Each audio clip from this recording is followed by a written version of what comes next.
Ένα πακέτο μπόχο με ψάφινο καλάθι, βέβαια μπορεί το καλάθι να γίνει και βαλίτσα ή ξύλινη κατασκευή, ό,τι εσείς επιθυμείτε. Να ξεκινήσουμε με το ρουχαλάκι.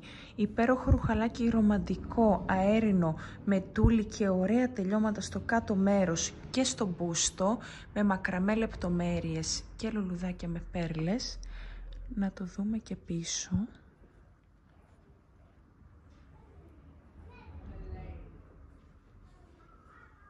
Το έχουμε συνδυάσει με ένα σανδαλάκι, το οποίο μπορείτε εσείς να επιλέξετε από την αντίστοιχη κατηγορία, όποιο σας αρέσει, σύμφωνα με το ρουχαλάκι που θα επιλέξετε.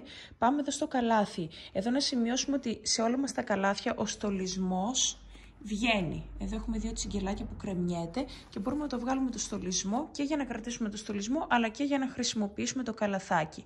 Αντίστοιχο στολισμό στη λαμπάδα με τη φούστα μας και τις λεπτομέρειες της μπέζ και με τα μακραμέ σκοινιά να κρέμονται. Επίσης εδώ αλλάζει και ο στολισμός στα λουλουδάκια, εάν δεν μας αρέσουν αυτά.